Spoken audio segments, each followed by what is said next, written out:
The teacup shouldn't be shaking. Lucien Crowne's hand, the same hand that signed execution orders in boardrooms across 3 states, trembled against porcelain. Not fear, something older, something his body recognized before his mind caught up. The café smelled wrong, black tea, leather, rain, and underneath it all terror sharp as broken glass.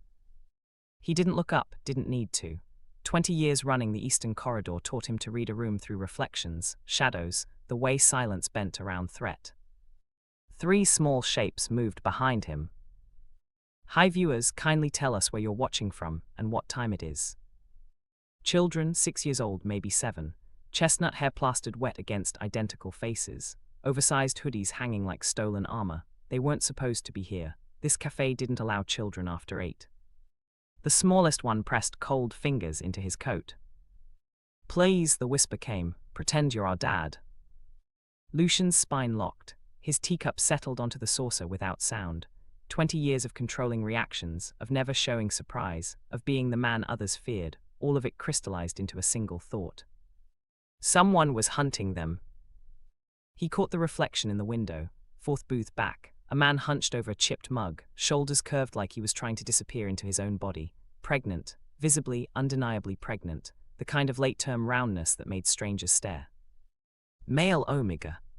The scent hit him then, suppressed panic, expensive cologne failing to mask it, Chanel No. 5 over pure, primal fear. Outside, 3 silhouettes stood too still in the rain. Waiting. Lucian understood everything in the space between heartbeats. This wasn't random. This was a hunt that had already covered states, burned through safe houses, exhausted every option except the worst one. Walk up to a stranger, beg him to lie. The triplet stared at him with eyes that had already seen too much. He could stand, walk away, let whatever was coming happen to people who weren't his problem. His hand moved instead. Lifted his coat, draped it over the smallest boy's shoulders. Sit down, he said, loud enough, clear enough, you're blocking the aisle. The Omega in the 4th booth went rigid. Not relief, not yet, just the suspended moment before someone realizes they might survive the next 60 seconds. The cafe door opened. Designer shoes, Gucci, the kind of arrogance that wore wealth like a threat. Lucian didn't turn around. But he smiled. The kind of smile that made prosecutors reconsider cases. Would you trust a stranger with your life, or was this Omega's only choice already a death sentence? The estate in Connecticut had 23 rooms. Lucian used 4. Bedroom, office, kitchen, the library where he drank tea every morning at 6, watching surveillance feeds from docks in Newark, shipping manifests from Boston, quiet reports from men who understood that questions got people killed. Control wasn't loud, it was routine. Wake, shower, shave, Brooks Brothers suit, never Tom Ford, that was for men who needed to be seen. Black coffee, toast, exactly 8 minutes reviewing overnight activity. Then the drive into Manhattan in a matte black Tesla that cost more than most people's houses but looked like every other luxury car in traffic.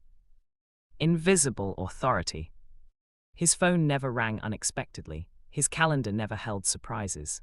His world operated on the principle that chaos was a choice, and Lucien Crowne didn't choose it. The penthouse office in Midtown had windows facing south. He could see 3 states from his desk if the weather cleared. New Jersey docks where containers moved with his approval. Massachusetts routes that answered to his word. Holdings in Illinois that existed on paper but generated millions in reality. No trafficking, no children, no Omega abuse. 3 rules that made him enemies and kept him alive. His assistant, Marcus, 47, former Marine, 2 kids in private school, brought coffee at 9:15 every morning. Not 9, not 9:30. 9:15 because predictability meant safety, and safety meant Marcus's daughters got to grow up. Quiet night, Marcus said, setting the cup down. Newark's clean. Boston flagged a shipment, but it's pharmaceutical, legal. Lucian nodded, didn't look up. The screen in front of him showed real-time tracking of 18 different operations across 4 states. Green lights, all of them. The system worked because everyone knew the cost of breaking it. Anything else? Marcus asked. No. Marcus left, the door closed with the same soft click it always did. Lucian drank his coffee, reviewed reports. signed off on a transfer that would move $3 million through 4 shell companies before landing in a Maryland account that didn't exist on any official record. Routine, predictable, controlled. At 2:30, he had a meeting with a senator's aide. At 4, a call with a prosecutor who owed him a favor. At 6, dinner alone at the same café on Madison Avenue where he'd been going for 8 years. Black tea, no sugar, window seat. No one ever sat near him. The rain started at 5:43. He didn't know it yet, but in 6 hours, 3 children would touch his coat. And no one had a backup for what happened when Lucien Crowne's routine shattered. What breaks a man who's never lost control, and why didn't anyone see it coming? The Omega couldn't stop shaking.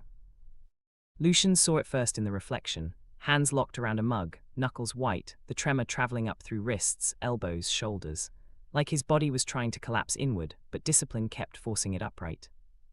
26 weeks pregnant, maybe 27, the kind of visible roundness that made people stare, made alphas possessive, made strangers ask invasive questions. Male Omegas didn't show this much, didn't exist in public this vulnerable. Not unless they had no choice. The triplets pressed closer to Lucian. The smallest one, blue eyes, freckles across his nose, gripped his sleeve so hard the fabric bunched. The other 2 flanked him like soldiers, scanning the café, the window, the door. They'd done this before. Run, hide, pretend. Lucian kept his voice level. How long have you been traveling? The Omega flinched, didn't answer. Wrong question, Lucian adjusted. When did you eat last? Silent. The man in Gucci stopped 3 feet from the table, close enough to project dominance, far enough to look casual. Brax Calder, Lucian knew the name from reports. Newark Syndicate, Omega trafficking. The kind of operation Lucian had personally dismantled twice in Massachusetts, once in Illinois. Didn't know you played family man, Crowne, Brax said, smiling, the kind of smile that preceded violence. Lucian set his teacup down, slowly, precisely. You're mistaken, he said. That Omega's mine. Brax's eyes flicked to the 4th booth. That belly, mine, those brats, inventory I'm reclaiming. The smallest triplet made a sound, not crying, worse, the kind of silence that came after crying stopped working. Lucian stood. Not fast, not aggressive, just upward, unfolding to his full height, and the temperature in the café dropped. You're disturbing my family, he said quietly. Brax laughed. Since when? Since I decided. The words landed like a contract, binding, irreversible. Brax stopped laughing. Because he recognized something in Lucian's voice, not anger, not protection. Ownership. And in their world, ownership was the only law that mattered. Outside, the 3 silhouettes moved closer to the window, Brax's men, armed probably, waiting for a signal. Lucian tilted his head slightly. 2 tables over, a man in a grey suit folded his newspaper. Across the café, a woman in a raincoat stood, stretched, walked toward the door. Brax's eyes narrowed. You don't have enough people here. I don't need people, Lucian said. I need warrants. The café went silent. Brax's phone buzzed, once, twice, 3 times. He pulled it out, read the screen. And the color drained from his face. Federal interest, evidence drops, 3 states, 12 counts. Omega trafficking, coercion, interstate transport. Not a fight. An execution. Lucian sat back down, picked up his tea. Leave, he said. Brax opened his mouth, closed it, looked at the Omega, the triplets, the window where his men were already backing away. Then he left. The door closed. The Omega collapsed forward, forehead hitting the table, hands covering his face. The triplets didn't move. Lucian took a sip of tea. And realized, for the first time in 20 years, that power hadn't solved the problem. If winning doesn't feel like victory, what just started? The hospital room smelled like bleach and fear. Lucian sat in a chair that wasn't built for his frame, knees bent at an awkward angle, watching the Omega sleep.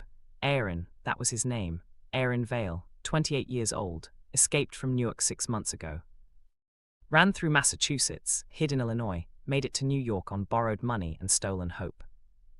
The triplets Cayenne, Ramai and Taj sat on the floor beside the bed, backs against the wall, watching Lucian like he might disappear. He probably should.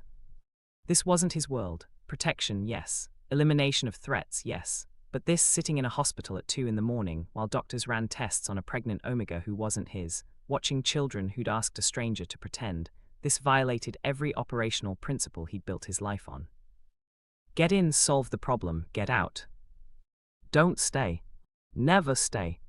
The doctor, Dr. Langston, 53, Massachusetts general, specializing in high-risk Omega pregnancies, stood in the doorway. He's stable, she said, for now.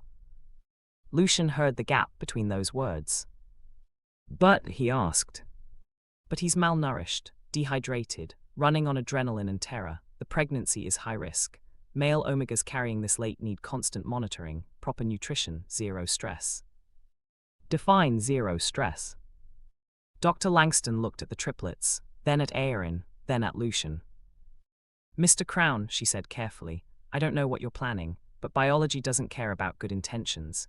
If he doesn't stabilize fully completely in a controlled environment, he could lose the baby, or worse. Worse? The words sat in the room like a diagnosis. Lucian stood, walked to the window. Outside, Boston's skyline glittered cold and indifferent. He could set them up, safe house in Connecticut, security, money, medical care, then walk away. That was the smart play. The one that didn't risk exposure, reputation, the carefully constructed invisibility that kept his empire running. But smart plays didn't account for the way Cayenne's hand was still gripping the edge of Lucian's coat. Or the way Aaron had whispered, "Thank you," in the ambulance, voice broken, like he'd forgotten anyone could help without taking. Or the fact that Brax Calder wasn't the only predator, just the loudest. Lucian turned back to Dr. Langston. What does stable look like? He asked. Months, full term is 40 weeks. He's at 27. That's 13 more weeks of perfect conditions. Bed rest, nutrition, monitoring, safety. 13 weeks. Minimum, labor could come early. Complications could extend recovery. Lucian did the math. 13 weeks, 91 days, 3 months of visible, public commitment to people who weren't his responsibility. 3 months of being seen. Every instinct screamed no. He looked at the triplets. Cayenne met his eyes, 7 years old, already too aware. You don't have to stay, the boy said quietly. That was the problem. Lucian did. Not because of duty, not because of morality. Because walking away now meant proving Brax right. That Omegas were inventory. That protection had a price. That power only mattered when it served him. And Lucien Crowne had spent 20 years building an empire on one principle. He was better than that. Even when it cost everything. I'm staying, he said. Dr. Langston nodded. I'll arrange the transfer to a private facility, Connecticut. Maryland, Lucian said, quieter. Continuing meant accepting years of visible failure. What does it cost to choose the person you'll never be able to walk away from? The first attempt failed on a Tuesday. Lucian had planned everything. Private facility in Maryland, disguised as a corporate retreat center, staffed with vetted medical personnel, security protocols that would make the Secret Service jealous. Aaron would have his own suite. The triplets would have space, tutors, stability. Perfect. Except Aaron refused to eat. Not defiance, trauma. He'd sit at the table, stare at the plate, and his hands would start shaking. Then his breathing. Then he'd excuse himself, walk to the bathroom, and Lucian would hear him vomiting through the door. Dr. Langston called it conditioned response. His body associates eating with being watched, she explained. Controlled. In Newark, meals were leverage, compliance training. He can't separate nourishment from survival. So how do we fix it? Lucian asked. Time, therapy, patience. Lucian didn't have time. Aaron was losing weight. The baby was measuring small. Week 28 became week 29 and the numbers kept dropping. Cayenne started leaving food outside Aaron's door at night. Crackers, fruit, things that didn't require sitting, watching, performing normalcy. Some of it disappeared. Not enough. Lucian tried different approaches, eating alone in Aaron's room, no talking, just presence, showing it was safe. Aaron stared at the wall. Lucian hired a trauma specialist. 2 sessions in, Aaron stopped showing up. He thinks you'll send him away if he's too broken, the therapist said. I won't. He doesn't believe that yet. Week 30 arrived, the baby dropped into position. Early, Dr. Langston increased monitoring to twice daily. If he goes into labor now, she said, survival odds are good, but complications. Lucian cut her off. What do you need? I need him to eat. I need his stress levels down. She stopped, looked at him. I need you to understand this might not be solvable. The words hit like a missed shot. Lucian had built an empire on solving problems. Money, force, strategy, there was always a solution. But you couldn't negotiate with biology. Couldn't threaten a body into healing. The triplet stopped asking when things would get better. That was worse than questions. On Thursday, Aaron collapsed in the hallway, not dramatic, just stopped walking, sat down, leaned against the wall. Lucian found him there 20 minutes later. I'm trying, Aaron whispered, I'm trying. Lucian sat down beside him, didn't touch, didn't push. I know, he said. They sat in silence for an hour. The baby kicked. Lucian saw it, the shift under Aaron's shirt, the small movement that meant life, meant hope, meant everything they were failing to protect. Aaron started crying. Not loud, just tears, silent, running down his face like he'd forgotten how to make sound. Lucian had eliminated threats in 14 states, had negotiated with senators, prosecutors, men who killed for less than respect. But he had no idea how to fix this. The realization didn't arrive like revelation. It sank in quiet and cold. Some problems didn't have solutions. Only endurance. We'll try again tomorrow, Lucian said. Aaron nodded. But they both knew trying wasn't the same as succeeding. And time was running out. It didn't fail loudly, that was worse. The money disappeared first. Not stolen, spent, burned through like oxygen in a sealed room. Lucian sat in his Connecticut office at 4 a.m, staring at numbers that refused to make sense.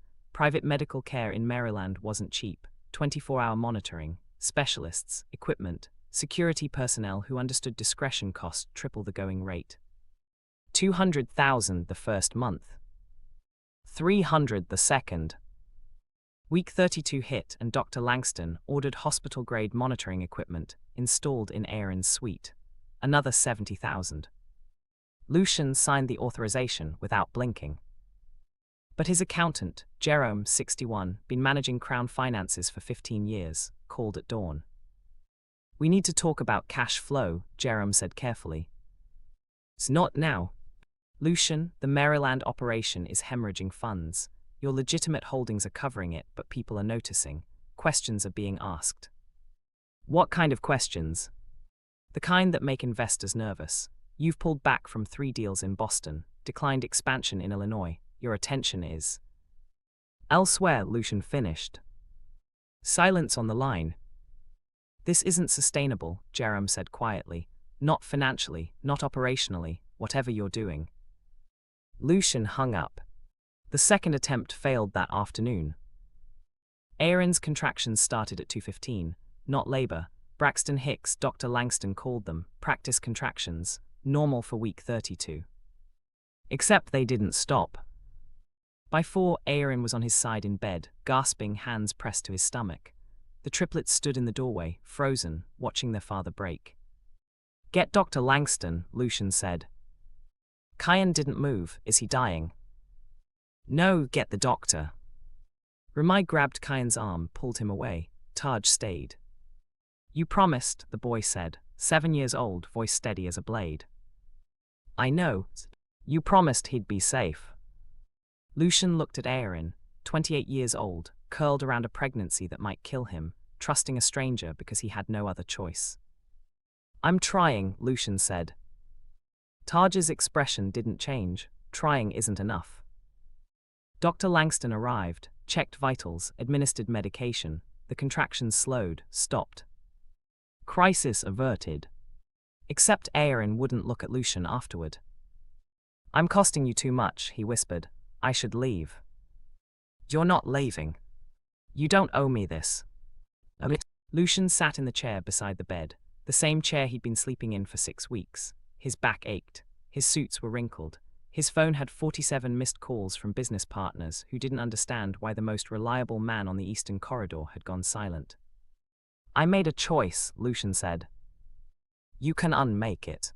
"No, I can't." Aaron finally looked at him, eyes red, face exhausted. "Why?" "Because walking away now proved Brack's right. Because the triplets trusted him. Because Lucian had built an empire on being better than the men he destroyed. But none of those were the real answer." "Because I don't know how to stop," Lucian admitted. The truth landed between them. Not noble, not heroic. Just honest. Week 33 arrived, then 34. The baby measured small but stable. Aaron gained 3 pounds, not enough but progress. Lucian's reputation started cracking. A deal in Newark fell through because he missed 2 critical meetings. A prosecutor in Boston stopped returning calls. Marcus, loyal, dependable Marcus, started looking at him with something close to concern. "Boss," he said one morning, "people are talking." "Let them. They're saying you're compromised, that you've gone soft, that." "I don't care." Marcus went quiet. "You should." But caring meant choosing, and Lucian had already chosen. Even if the cost was everything he'd built. At this point, success would no longer look like success. Lucian stopped shaving. Small thing, meaningless, probably. Except Marcus noticed, Jerome noticed, the security detail in Maryland noticed. The man who controlled 3 states with precision and routine now showed up to video calls with stubble, wrinkled shirts, exhaustion carved into his face like a second skeleton. Week 35. Aaron could walk again, short distances, the hallway, the garden, 15 minutes before fatigue hit. The triplets followed him everywhere, not hovering, just present, like if they looked away he might vanish. Lucian understood that fear. He felt it every time Dr. Langston frowned at a monitor, every time Aaron's breathing changed, every time the baby went quiet too long between movements. "Talk to me about the exit plan," Marcus said one morning. They were in Lucian's office, Connecticut, the estate he barely visited anymore. "What exit plan?" Lucian asked. "The one where this ends, where you transition them to protected status, set up a trust, and return to operations." "There is no exit plan." Marcus leaned forward. "Lucian, you've been off-grid for 2 months. Your businesses are running on autopilot. Your enemies are circling. You can't sustain this." "I know. Then what's the plan?" Lucian looked at the surveillance feeds. Newark docks, Boston routes, Illinois holdings, all still functioning, all slowly degrading without his direct oversight. "I don't have one," he said. The admission should have felt like failure. It felt like relief. Marcus stood, walked to the window. "You're not this person." "What person?" "The kind who sacrifices everything for someone else. You're strategic, controlled, you don't do emotional decisions." "I know." "Then why?" "Because stopping would be easier," Lucian interrupted, "and I can't." Marcus turned. "That's not a reason." "It's the only one I have." Silence filled the room like a verdict. "They're changing you," Marcus said quietly. "I know. Is that what you want?" Lucian thought about Kyan's small hand gripping his coat, Aaron's whispered thank you, the way Ramai had started doing homework at the kitchen table while Lucian worked, how Taj asked questions about business, about strategy, about what it meant to be powerful. How none of them asked him to be anything except present. "I don't know," Lucian admitted, "but I can't stop to find out." Week 36 arrived. The baby dropped lower. Dr. Langston increased monitoring to 4 times daily. "Any day now," she said. "Could be tomorrow, could be 2 more weeks." Lucian didn't sleep that night. Or the next. He sat in Aaron's room, watching the monitor, counting heartbeats. Aaron woke at 3 a.m., found Lucian in the chair. You look terrible, Aaron said. Thanks. When did you last sleep? Tuesday. That was 4 days ago. Lucian shrugged. Aaron shifted in bed, wincing. You know you don't have to do this. We've had this conversation. I mean it, you've done enough, more than enough, if you need to leave. I'm not leaving. Why? Aaron's voice cracked. I don't understand, you don't know me, you don't know my kids, we're not your responsibility. We're. You asked me to pretend, Lucian said quietly. Aaron went still. In the café, you asked me to pretend I was their father. I said yes, and I don't know how to take that back. The words sat in the darkness between them. Not confession, not declaration. Just truth. That's the worst reason I've ever heard, Aaron whispered. I know. That's not how protection works, that's not how. I know. Aaron started crying. Quiet, the kind of tears that came from exhaustion, fear, and something unnamed. I'm so tired, he said. I know. I don't know if I can do this. Lucian reached over, took Aaron's hand, first time he'd touched him beyond medical necessity. You don't have to know, he said, I'll know for both of us. Aaron gripped his hand like drowning. And for the first time in weeks, fell asleep without nightmares. Lucian stayed in the chair. Watching, waiting, becoming someone he didn't recognize. Someone who stayed. Stopping would have been easier, that's why he couldn't.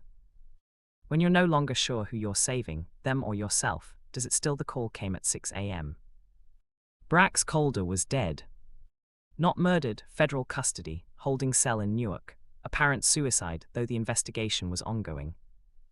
Lucian stood in the Maryland garden, phone pressed to his ear, listening to his contact in the prosecutor's office explain how a man facing life for trafficking had managed to hang himself with bedsheets. Clean, Lucian asked. Suspiciously clean, but the evidence against him was solid. Multiple testimonies, financial records, he was going away regardless. Good. Thought you'd want to know, the Omega and kids are clear, no more threat. Lucian ended the call.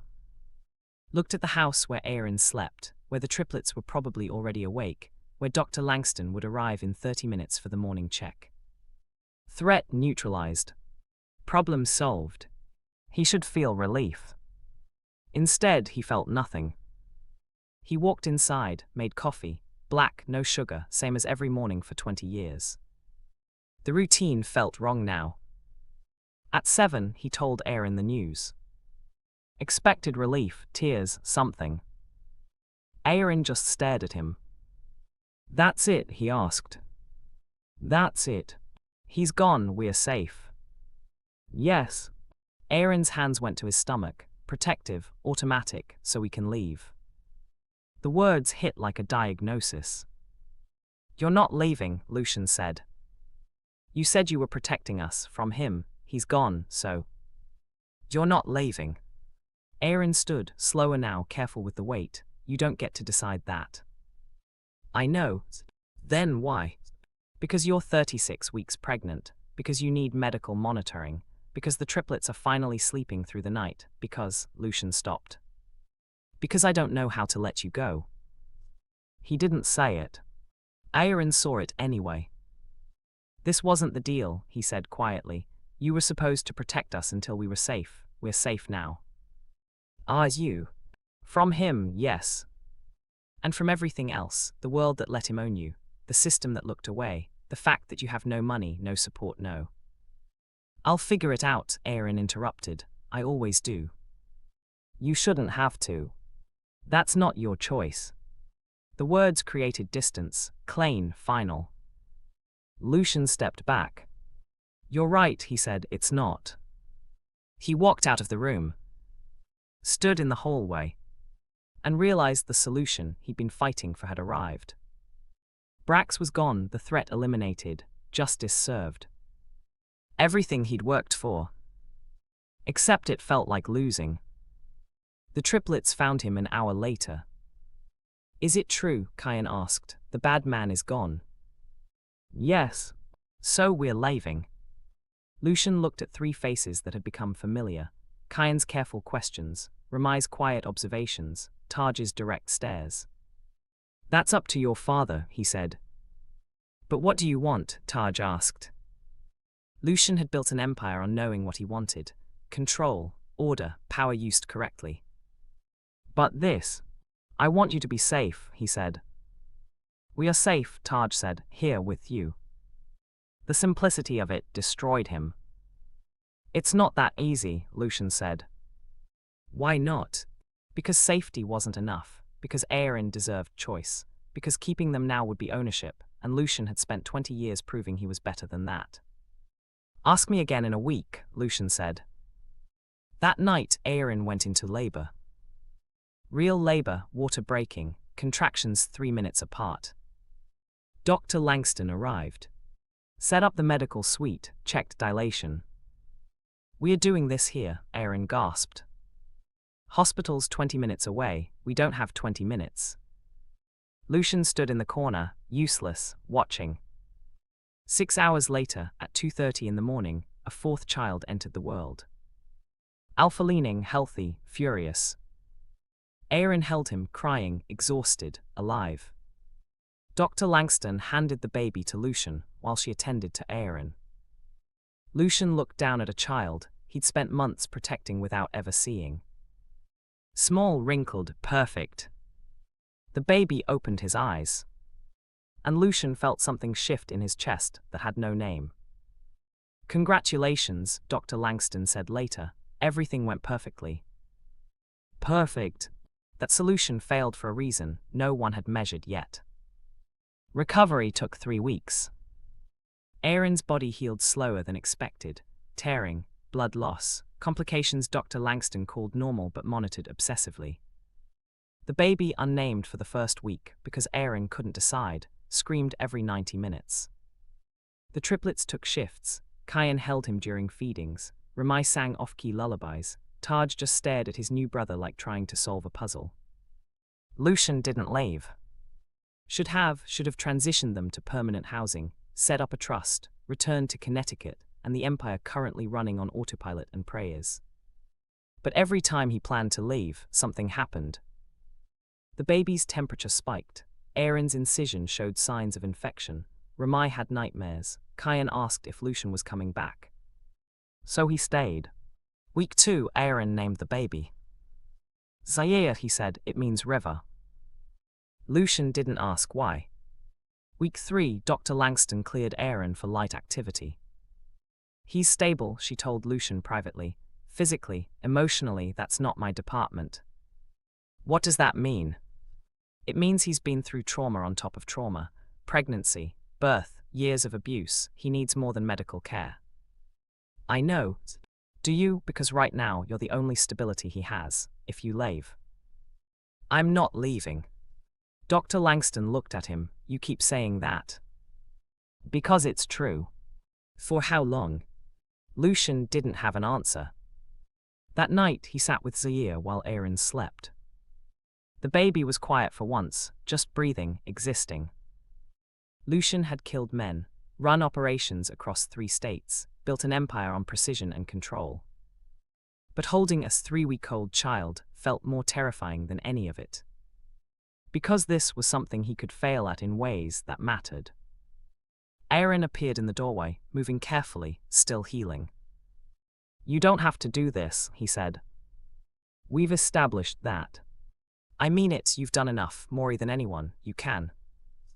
"Stop," Lucian interrupted, "just stop." Aaron went quiet.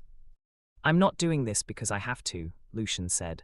"I'm doing this because I don't know how to stop, and I need you to understand that's not your responsibility, it's mine." "That doesn't make sense." "I know." Aaron stepped into the room, sat in the other chair. "What do you want from me?" "Everything, nothing, something Lucian couldn't name." "Choose," he said finally. "Choose what?" "Stay, go, whatever you want, but choose it. Not because I'm keeping you safe, not because you're scared, choose what you want." Aaron looked at Zaire, at Lucian, at the room that had become home without permission. "And if I choose to stay?" he asked quietly. "Then stay. Just like that. Just like that." No expectations, no. None. Aaron's eyes filled. Why would you do that? Because 20 years of control had taught Lucian that ownership destroyed everything it touched. Because the triplets deserved better than conditional protection. Because Zaire would grow up knowing safety or fear, and Lucian refused to be the reason he learned fear. Because you deserve a choice, Lucian said simply. The words settled. Fragile, unstable, real. I need time, Aaron whispered. Take it. And you'll stay, even if. Yes. Aaron started crying, quietly, relief or fear or exhaustion, Lucian couldn't tell. This only works if nothing goes wrong, Aaron said. I know. That's not sustainable. I know. So why? Because sustainable isn't the same as worth it. The baby stirred, made a small sound, settled again. And even then, it only worked if nothing went wrong. 6 months later, Central Park looked like a postcard. Spring, 72 degrees. Cherry blossoms dropping petals onto grass where the triplets chased each other in circles, laughing. Zaire sat in a stroller, watching birds, with the intensity of someone discovering the world for the first time. Aaron stood beside Lucian, not touching, just close. Healing took longer than anyone expected. There were therapists, setbacks, nights where Aaron woke up screaming, days where the triplets regressed into silence, moments where Lucian questioned everything. But there were also mornings where Kyan made pancakes, afternoons where Ramai read to Zaire, evenings where Taj asked Lucian about business, about power, about how to protect people without owning them. There were conversations, real ones, about Newark, about Brax, about the years Aaron spent surviving. There was the day Aaron laughed for the first time, really laughed, at something Lucian said about supply chain logistics.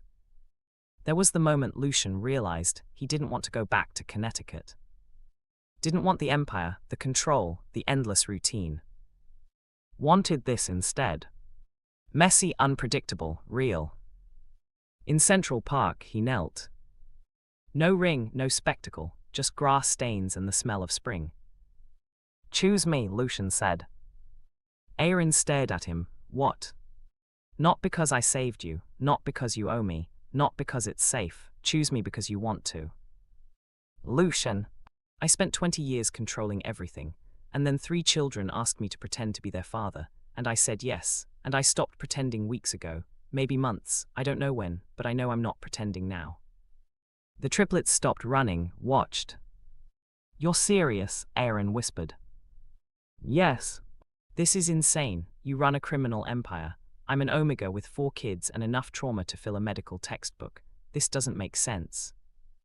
I know. People will talk, your enemies will see this as weakness, your allies will. I don't care. Aaron's breath caught, you should. I spent 2 decades caring what people thought, it built me an empire, and then I met you, and I stopped caring, and I'm happier. The truth sat between them, simple, undeniable. What if I say no? Aaron asked. Then I'll still be here tomorrow, and the day after, until you believe this isn't conditional. Aaron looked at the triplets, at Zaire, at Lucian kneeling in grass that would stain his Tom Ford pants. This is the worst proposal I've ever heard, he said. Probably. You didn't even bring a ring. Didn't want you to choose because of a ring. Aaron started laughing, crying, both, you're impossible. Is that a yes? It's a maybe, ask me again in a year. Lucian stood, fair enough. That's it, no argument. You said choose, I'm letting you choose. Aaron stared at him, then grabbed his shirt, pulled him close. Ask me again tomorrow, he whispered. Will the answer be different? Maybe. Lucian smiled, I can work with maybe. The triplets ran over, demanded to know what was happening. Lucian explained nothing, just ruffled Kyan's hair and let Taj interrogate him about intention. They walked home as the sun set. Home, not an estate, not a safe house. An apartment in Manhattan that Lucian had bought without consulting anyone. 4 bedrooms, kitchen big enough for family dinners, living room where Zaire learned to crawl. It wasn't grand, wasn't strategic. It was theirs. That night, after the children slept, Aaron found Lucian in the kitchen. "You're really not leaving," he said. "No. Even though this makes you vulnerable, even though people will judge, even though..." "I'm not leaving." Aaron stepped closer. "Why?" "Because pretending had become real. Because family was something you chose, not something that chose you. Because power meant nothing if it didn't protect what mattered." "Because I was having tea alone," Lucian said quietly, "and then 3 boys whispered a request, and I said yes, and I've never been less alone since." Aaron kissed him. Soft, uncertain, real. When they pulled apart, Aaron was crying again. "You're going to ask me tomorrow, aren't you?" he said. "Yes." "And the day after?" "Yes." "Until I say yes. Until you believe I mean it." Aaron laughed through tears. "That could take years." "I have years." Outside, the city moved, endless, indifferent. Inside, a family that shouldn't exist built something most people would never see. Safety, choice, home. Most people will never know this existed, and that's exactly why it works. If you believe love is a choice that gets made every single day, tell us your story in the comments. Don't forget to subscribe and turn on notifications so you never miss the stories that inspire. Share your thoughts below and help inspire others who need to hear that protection doesn't have to mean ownership.